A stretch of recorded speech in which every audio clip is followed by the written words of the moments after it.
The advice to undergrads and then graduate students, I think, is pretty much the same. The second and third questions, I think, can be combined. And that advice is, what gets you excited? What do you think would get you out of bed in the morning and ready to hit the work day? Welcome to When You Grow Up, the podcast for conversations between students with goals and the people who have already achieved them. Brought to you by Hopkins Connect at Johns Hopkins University. In this podcast, we match students for a conversation with their dream mentor. Here's our student host for today's episode. My name is Landon Johnson. I am originally from a small town called Zachary, Louisiana, but it's kind of near Baton Rouge. Starting this summer, I will be finished with my master's degree, and I'd like to introduce you to my guest, Dr. Dave Jansing. So I'm Dave Jansing. I am originally from Louisville, Kentucky. I lived in the Baltimore area for nearly 20 years, and now I live in Cathedral City in California, which is very close to Palm Springs. I am a principal remote sensing scientist at the Johns Hopkins University Applied Physics Lab and an instructor in the Johns Hopkins University Whiting School of Engineering for Professionals program. My area of interest is all things remote sensing, but most specifically synthetic aperture radar and hyperspectral imaging, particularly in the long wave infrared. You're listening to the When You Grow Up podcast. All right. So you got my 6 questions. I figured we can go through them kind of in order. So the first one is, what led you to ultimately want to pursue your PhD? And then what advice would you give to current undergraduate students thinking of pursuing their PhDs?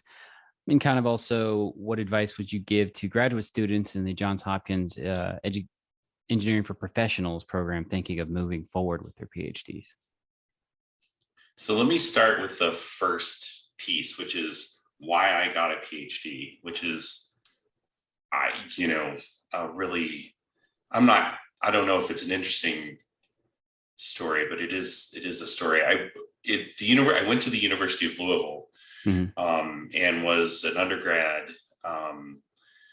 between 1985 and 1991, which is when I got my bachelor's.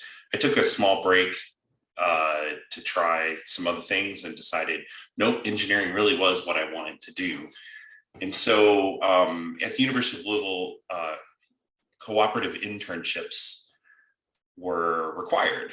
You had to do 3 internships every other semester. And so during the internships, I worked for Brown-Forman Distillery, which is a distillery in Louisville that they make and bottle all sorts of popular liquors. And for the sake of not mentioning any brand names, I won't do that here. But I worked in the bottling house as a bottling line supervisor. So imagine a 21-year-old, because I had taken that small break. I was a little older than most students at that time. I was 21 years old, and I was managing union workers who had been on that bottling line for probably 20 or 30 years. And if it was a really rocky start at first, they didn't like me. I didn't like the job. It was really difficult. And but by the end of it, it was they came to, I don't know. I think they kind of thought of me as like a puppy. They're like, oh, cute puppy we just need to train him. And in fact, they did. They took me under their wing and they mentored me. And I began then to learn what leadership looked like. But I knew from that point, it was like, this is not what I want to do in my everyday life for the rest of my life. This is nice and it's good, but I don't want to do that. And then the next 2 co-ops were with the Navy. At that time, Louisville had Naval Ordnance Station Louisville, which was a naval base, and it had been around for many decades. During World War II, they serviced ordnance for World War II naval ships. And, they were also responsible for upgrades to the Navy weapons systems and that sort of thing.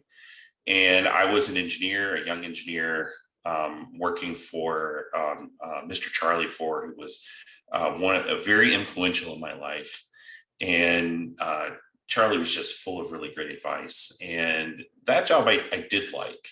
But again, I wasn't really sure that was what I wanted to do. I didn't know if that was something that could get me out of bed every day. Well, at about the same time as I became a senior, and then when I was in my master's program at the University of Louisville, you go for one extra year, and then you get an accredited master's. So it's a 5-year program.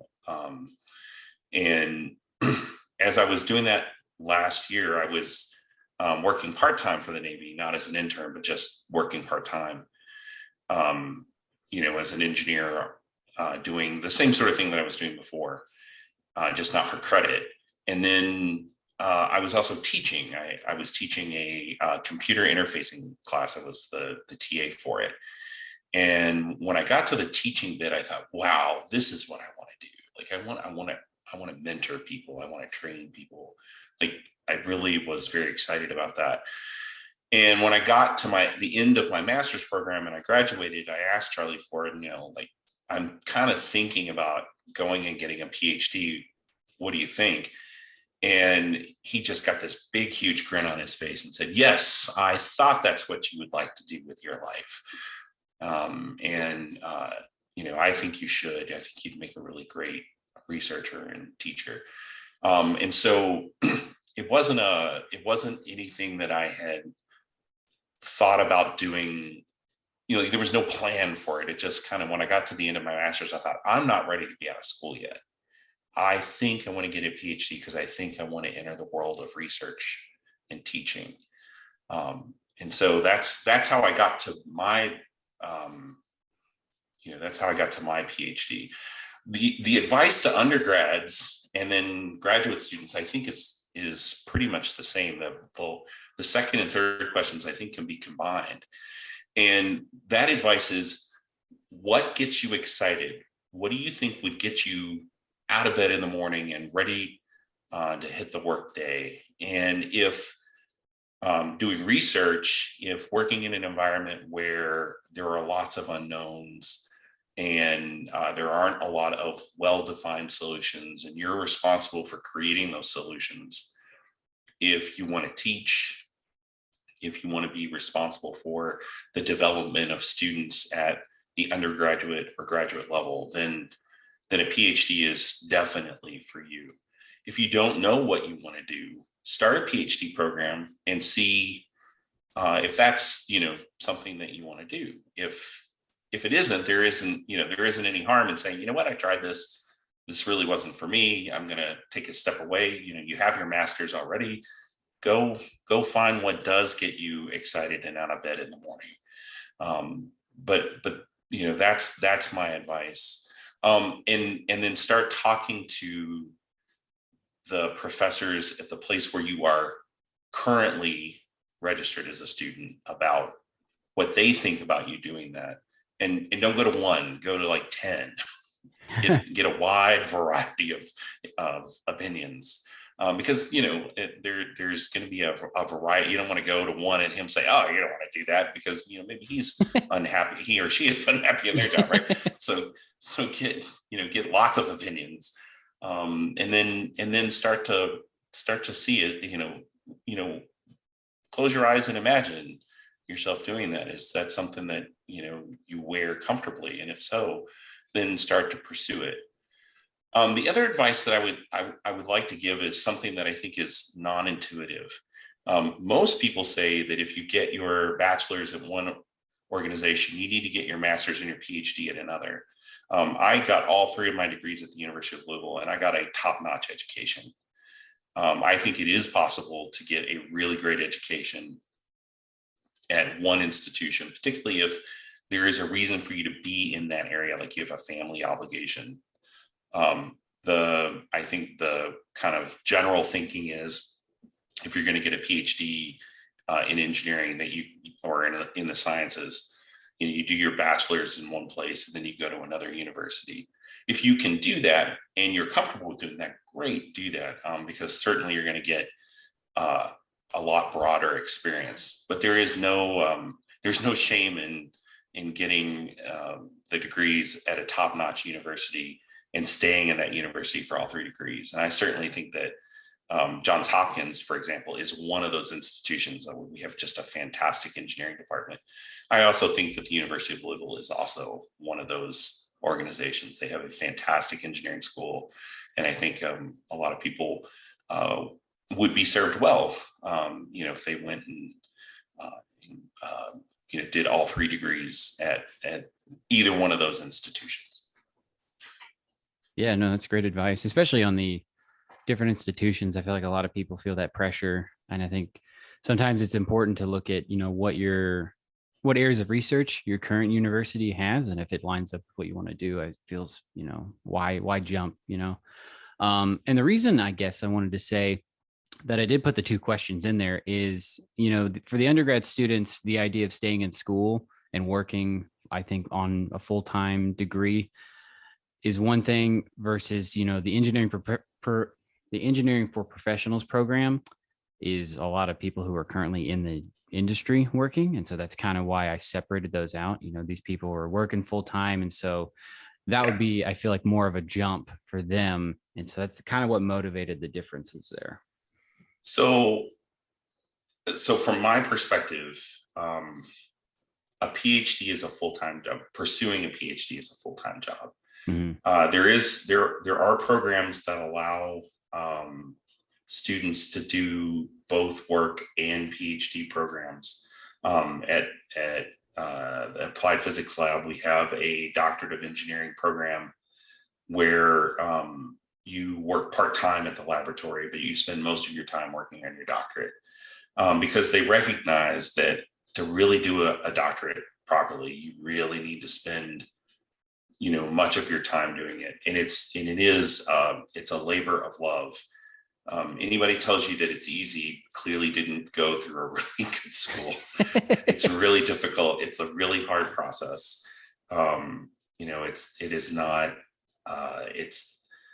It's not an easy thing to do. And so, if you're an undergrad and you're thinking about doing this seriously, you should probably avoid going into industry if at all possible. You should start thinking about being a full-time student, and being a full-time student for probably 5 to 8 years, depending on where you go to school and who you get as your advisor. Some advisors are, they're really good about, they've got a plan for their students and let's get them in, get them out. It's my job to train you and to educate you.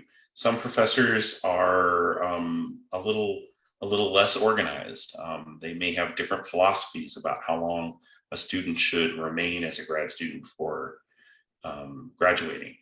If a student is interested in going into grad school, the very first thing that they should realize is they should interview not only the professor that they're thinking of working with, the advisor that that ultimately will become their dissertation advisor, but they need to interview every student they possibly can for that advisor, so that they're going in eyes wide open, because some advisors are very demanding. Some advisors are also really, really good. And sometimes the really good ones are really demanding. And so, going in with eyes wide open saying, oh, I know this is going to be a lot of work, but what I'm going to harvest out of it is going to be, a really fantastic thing. It's something I can really be proud of. So that's you're breaking it out into 2 questions is really sage. I think it's really wise, because if I were to give a graduate student in the EP program the same advice or similar advice, I think what I would say is you really should bank as much money as possible, because a PhD part-time is just difficult or impossible. Yeah. Instead of being 5 years, it's more like 10 or 12. And so, is that really the investment you want to make? Again, it depends on the institution you go to and who your advisor is and that sort of thing. But if you're only taking 1 or 2 classes, it takes a while to bank up all of the requirements that a graduate program lays out for a student. So that has to be figured in. And then the research itself has to be figured in. And finishing your dissertation and whatnot and doing all that. Yeah, exactly. Yeah, I've talked to a couple of different people with PhDs because I've been trying to get kind of a feel for it. And everyone kind of says the same thing. And you even look at programs like it is a full-time job. You can maybe squeeze out some extra time to get some work in, but it's a full-time gig doing a PhD. So I think that's good advice. I one last question. I'm kind of curious if you heard anything about this, but with remote stuff becoming more prominent in the industry and just kind of, in the world as a whole, have you heard anything or know anything about maybe some of these PhD programs becoming more remote accessible? I don't know any specific details about that. However, I would not at all be surprised if there were moves to attempt to do such a program.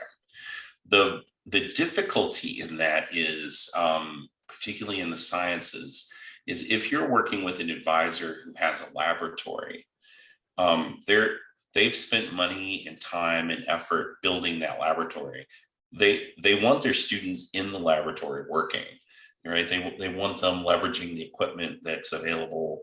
In some cases that you can't purchase necessarily, for use at home or even use at a makerspace. Again, depending on what your major is and what your research area of interest is. So, while I am, personally a big proponent of remote work, as I am a remote worker, and I think that 98% of what I do can be done remotely. If I were working in an area, for example, with lasers, can't do that at home, right? Yeah.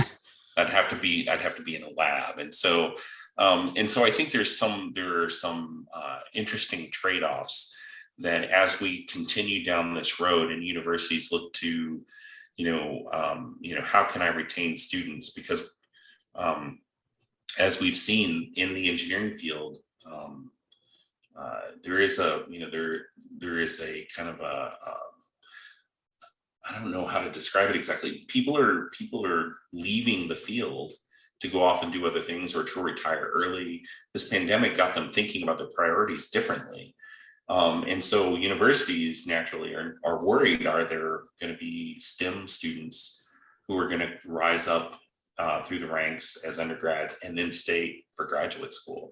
Mm-hmm. And so I think to attract those students, I think they're going to have to be alternatives in our educational fields. I just don't know exactly what those look like, and I don't know maybe that anybody else does either. I could be wrong on that, but the sense that I have is that there's a lot of trends to move to a virtual classroom.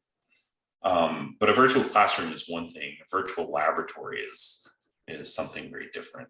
Yeah. And, 2 notes on that. One, that is one thing I've really enjoyed about Johns Hopkins, because I took the FPGA course and they just sent me an FPGA.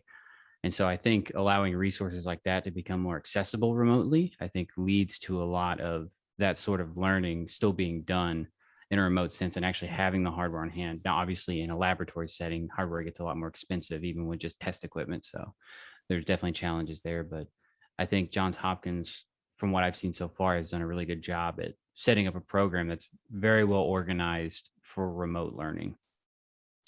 I was teaching the synthetic aperture radar course that you took. Mm-hmm. I was teaching it several years remotely before the pandemic even started.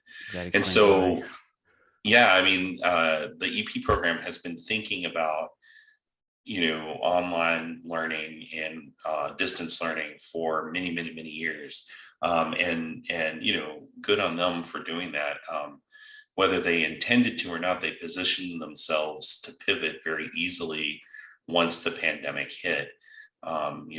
If that was on purpose, then, that's a great thing. If it was just a happy coincidence or serendipitous coincidence, that's okay too. Because the ultimate outlook, or the ultimate outcome is a solid program that stayed functional and working even during the depths of the pandemic.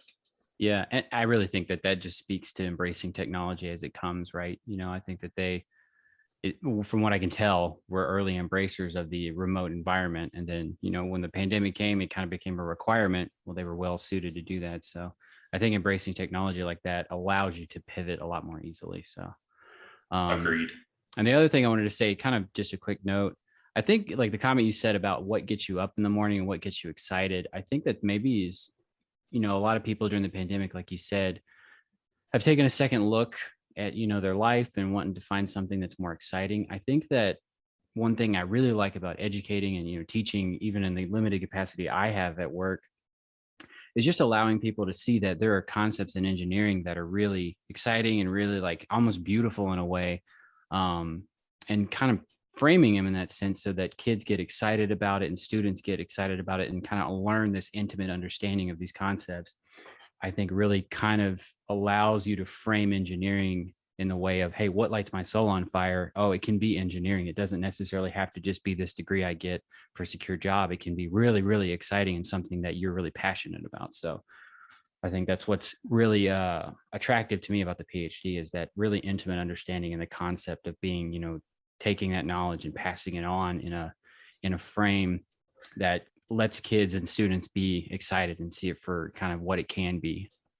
So that is just that is like, yes, you are the perfect candidate for a PhD, particularly for academia or for teaching. Like I'm thinking, yes, exactly. It's so many of the very good folks that I went to school with as an undergrad were, they were busy thinking about the bottom line. What would their ultimate salary be? Even so much that they would attempt to compare themselves as electrical engineering undergraduates to what a chemical engineer would make versus what an industrial engineer I heard would make. all that too. That was all the talk. Yeah. And I kept thinking, who cares? As long as I can pay my bills, isn't it more important to enjoy the beauty of the education that I'm getting? Mm-hmm. And so when you said that, I thought, yes, I think I could definitely get behind that.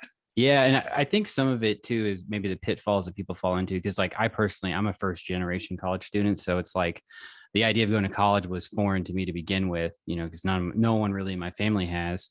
So it really the money kind of motivated me to a certain degree, because I started out in physics, right? But then I moved to engineering because it kind of became that, but I never really lost that love of physics. And so I don't know, along the way in my career, I've kind of come back to that sense of like, what's really exciting. And that's why, I wanted to interview you, because SAR, I think, is just one of those things that I think comes out of engineering that's just so cool. So yeah, it is a very, very cool concept. And it's a concept where so many disciplines meld together to build this really unique, interesting thing. Yeah, exactly. So I think that segues into the next question very nicely. Most undergraduate studies do not include coursework on radar or SAR. And so kind of what do you think are the biggest hurdles to working with radar and SAR? And people who are wanting to focus on that area, what should they be looking to learn more about? So the first question is, it's a huge question, and it's a huge question for not only for students who want to learn more about that, but it's a huge question for those commercial SAR companies, particularly here in the U.S., that are struggling to make it. Part of the reason they're struggling to make it is because they're having trouble finding the talent to make their dreams a reality. And you're right, there are not a lot of universities that teach SAR either at the undergraduate or graduate level. There are some notable exceptions, Johns Hopkins being one of them, Georgia Tech being another, with Chris Barnes down at Georgia Tech and Mark Richards. David Long at Brigham Young University, that just to name a couple, to drop a couple of names. But I think one of the biggest hurdles is that up until just recently, SAR, synthetic aperture radar, and radar in general was considered kind of this, synthetic aperture radar was considered kind of this boutique sensor, or this niche sensor. Radar is far more ubiquitous, but the concept of turning radar into an imaging radar is, I think, foreign to a lot of people, and a lot of people until recently didn't quite know what to do with SAR data. They didn't, okay, well, we can make a map of the radar reflectivity of the ground, but what do you do with that? And so I think there was just this kind of, oh, okay, you can see through clouds and you can see both day and night. That's nice. What do I do with this? And so finding ways to take the data as it's formed, I think, the theory behind how radar works and how images are formed is solid, and it's very mature. What to do with the data is, I think, is an area of active research that could use a lot of really bright minds. And so universities thinking of senior research projects that have to do with synthetic aperture radar, so your question is, what should students do? But I actually think that part of this is on the university. If they're interested in the technology and teaching the technology, they need to provide the petri dish in which the student then kind of grows and experiences that and develops new ideas, and then ultimately contributes those ideas to the industry. I think that's the biggest hurdle, is getting people to stop thinking of synthetic aperture radar as this kind of boutique technology or boutique sensor, that it has very real, very solid applications that are of interest, not just to defense and intelligence organizations, but also to civic and small business owners, civic organizations, civic governments, and small business owners. Farmers, for example, could, with some help from a smart PhD or a company that provides the product, could monitor the soil moisture of their field. Here in California, where we're experiencing a drought, I can't think of anything more important than crop health and monitoring those fields.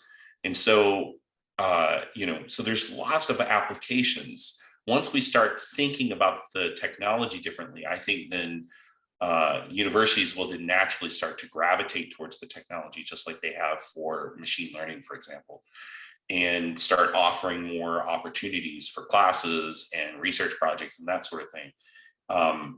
And so I think that's the biggest hurdle. Once we get over that, I think commercial SAR will thrive, really. For learning about SAR and radar, what should they focus on? Oh, that's a big old bushel basket of stuff, and it depends on what you want to do. If you want to build SAR hardware, you should focus on RF. You should focus on electromagnetics. You should focus on antennas. You should focus on perhaps FPGAs for very fast processing on board. There's a whole host of things. If you're interested in putting SARs into space, you should focus on space systems and hardening of space systems, and how do you make systems much smaller, providing the same capability. So looking at CubeSats or small sats. If you're interested in applications of SAR, you should really be looking at algorithm development, signal processing, and digital signal processing. Same goes for image formation, if that's something that someone's interested in, digital signal processing and image formation. And certainly a solid background in math and physics, I think is key to success. Okay. Yeah, I have a couple kind of follow-up questions with that, but I think that they kind of lead after the third question. So I'm going to go ahead and jump to that one. Sure. So most people look at topics in electrical engineering and kind of call it black magic, as the term I've heard over and over again.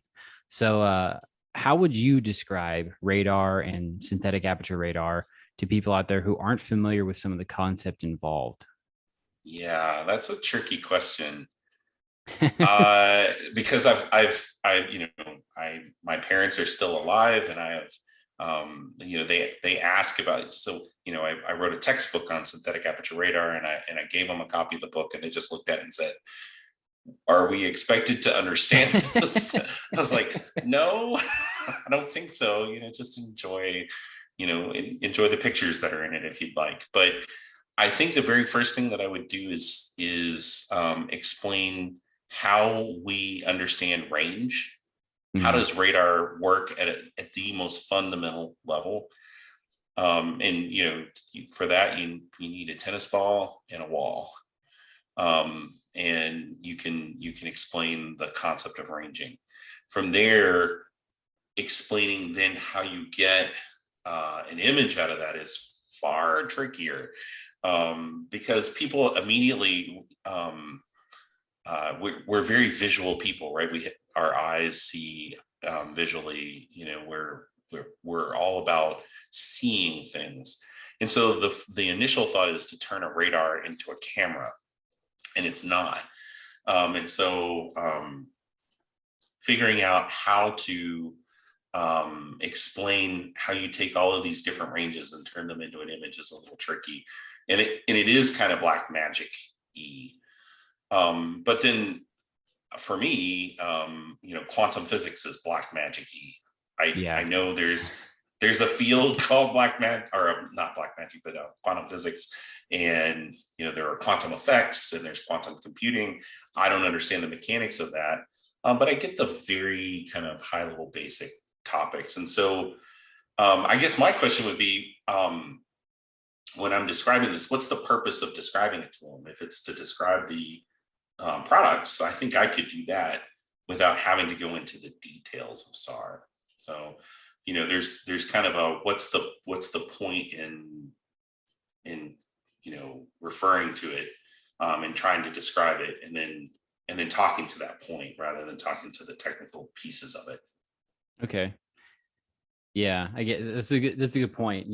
Depending on who you're describing it to and why you're describing it will come down to it. I don't know. I ask a lot of people this question because, me personally, I'm sure you've experienced the same thing when people ask me what I do. Even if I try and explain it to them, I tend to get kind of glazed over faces. With radar, I always use like a bat. That's my example every time. Oh, I think that's a great example. That's a fantastic example. Yeah. But when you get to SAR, I'm just like, yeah, there's a lot more you got to kind of understand. Right. But yeah. So the next question is, do you have any current areas of research, and what advice would you give? Oh, Laura's saying last question. Okay. Do you have any current areas of research, and what advice would you give to young professionals looking to get more into research areas?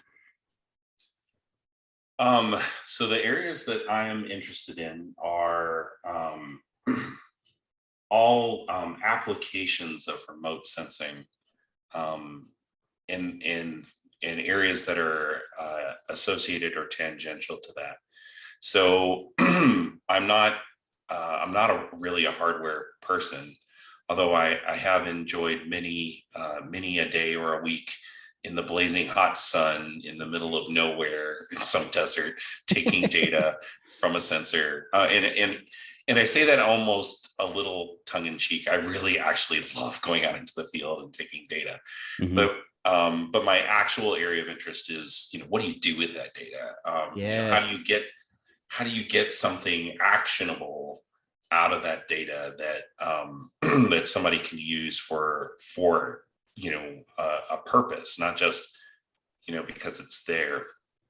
And so the areas that I'm really interested now in are remote sensing with machine learning applications and deep learning applications. So those are the big areas that I'm interested in those. And with those come things like, algorithm development and understanding how to do testing and evaluation and experimental design and that sort of thing.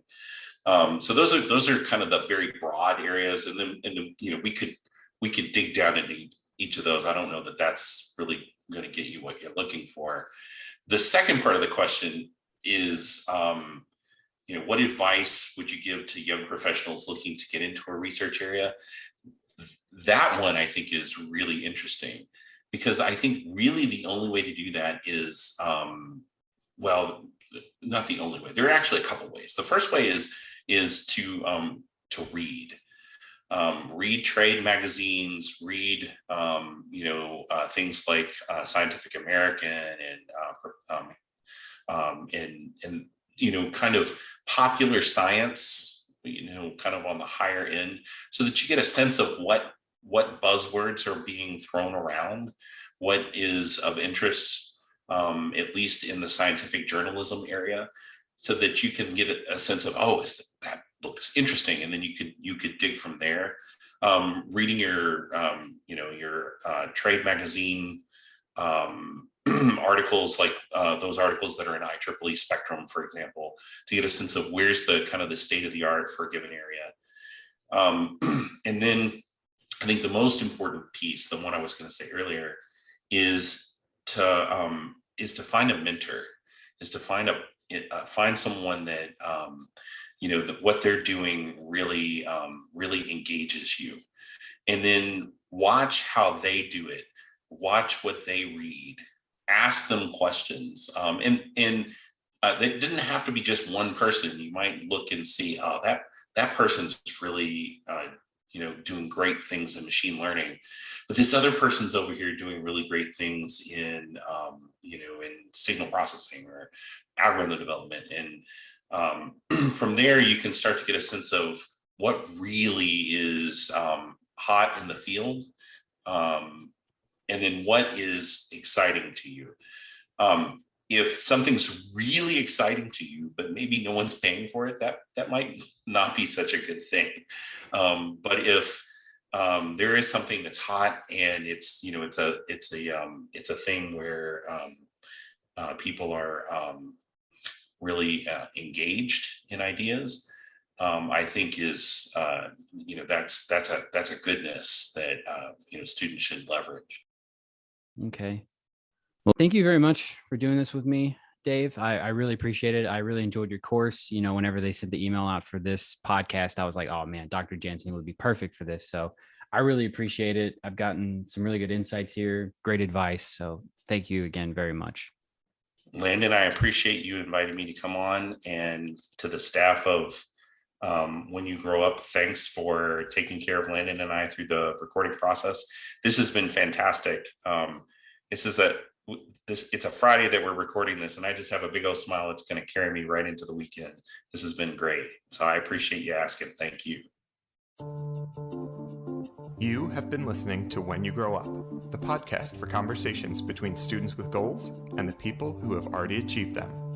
Thank you to our When You Grow Up podcast student team and all the people who make this podcast possible, including our editors, Thomas Nishimoto and Josh Felton, our relationship associates, Camille Blake and Laura Flynn, our marketing coordinator, Himanshi Sharma, our project manager, Ben Stevens, our host students, and all of our guests.